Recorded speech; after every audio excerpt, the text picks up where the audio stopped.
A gathering of the tribe. Once upon a time, a great tribe of people lived in a world far away from ours. Whether far away in space or in time, or even outside of time, we do not know.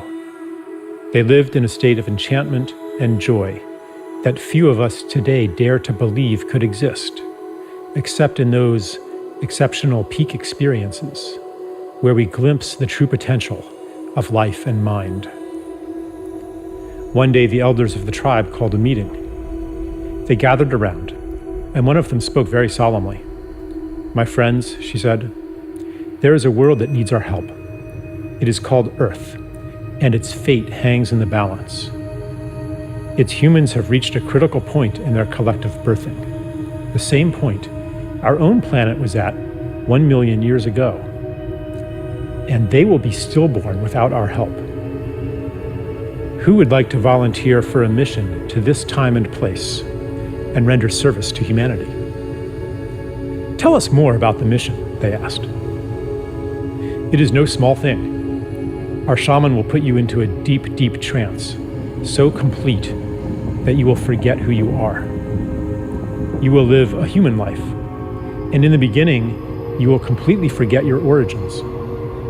You will forget even our language and your own true name. You will be separated from the wonder and beauty of our world and from the love that bathes us all. You will miss it deeply, yet you will be unable to name what you are missing. You will remember the love and beauty that we know to be normal only as a longing in your heart. Your memory will take the form of an intuitive knowledge as you plunge into the painfully marred earth that a more beautiful world is possible. As you grow up in that world, your knowledge will be under constant assault. You will be told in a million ways that a world of destruction, violence, drudgery, anxiety, and degradation is normal.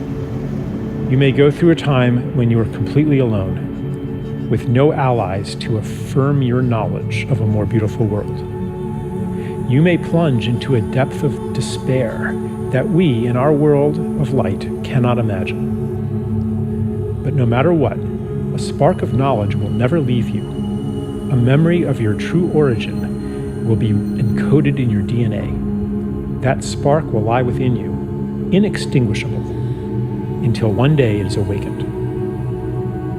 You see, even though you will feel, for a time, utterly alone, you will not be alone. We will send you assistance, help that you will experience as miraculous, experiences that you will describe as transcendent. These will fan that spark into a flame. For a few moments or hours or days, you will reawaken to the beauty and the joy that is meant to be. You will see it on Earth. For even though the planet and its people are deeply wounded, there is beauty there still, projected from past and future onto the present as a promise of what is possible and a reminder of what is real. After that glimpse, the flame may die down into an ember again as the routines of normal life there swallow you up. But after each awakening, they will seem less normal, and the story of that world will seem less real. The ember will glow brighter. When enough embers do that, they will all burst into flame together and sustain each other. Because remember, you will not be there alone. As you begin to awaken to your mission, you will meet others of our tribe. You will recognize them by your common purpose, values, and intuitions, and by the similarity of the paths you have walked. As the condition of the planet Earth reaches crisis proportions, your paths will cross more and more. The time of loneliness, the time of thinking you might be crazy, will be over. You will find the people of your tribe all over the Earth and become aware of them through the long-distance communication technologies used on that planet. But the real shift, the real quickening, will happen in face-to-face gatherings in special places. When many of you gather together, you will launch a new stage on your journey, a journey that, I assure you, will end where it begins right now. Then, the mission that lay unconscious within you will flower into consciousness. Your intuitive rebellion against the world presented to you as normal will become an explicit quest to create a more beautiful one. A woman said, "Tell me more about the time of loneliness, that we might prepare for it." The elder said, "In the time of loneliness, you will always be seeking to reassure yourself that you are not crazy. You will do that by telling people all about what is wrong with the world, and you will feel a sense of betrayal when they don't listen to you.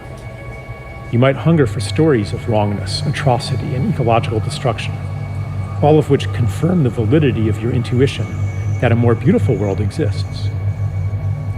But after you have fully received the help we will send you, and the quickening of your gatherings, you will no longer need to do that, because you will know. Your energy will thereafter turn toward actively creating that more beautiful world." A tribeswoman asked, "How do you know this will work?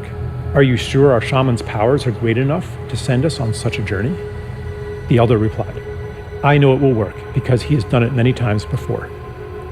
Many have already been sent to Earth to live human lives and to lay the groundwork for the mission you will undertake now.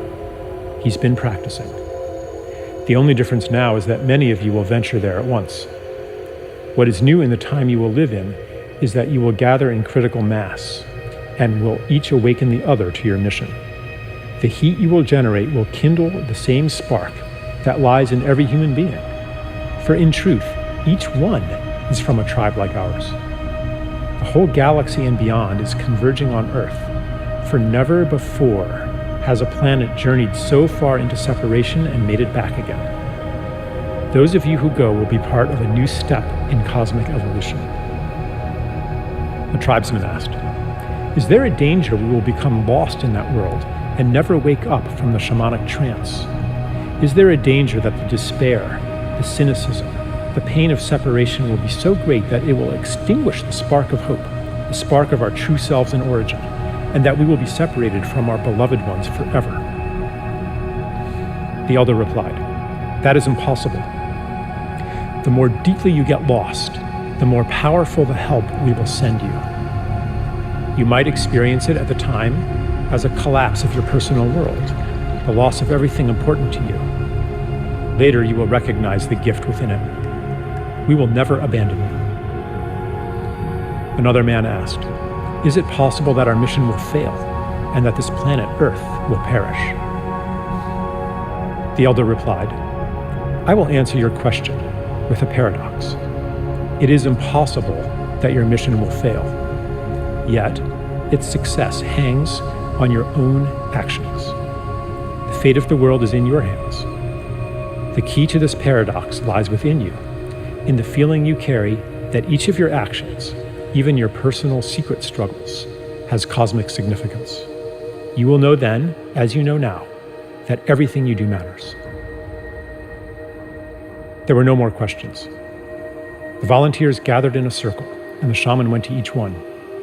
The last thing each was aware of was the shaman blowing smoke in his or her face. They entered a deep trance and dreamed themselves into the world where we find ourselves today. Here we are. Yeah, here we are. Here we are.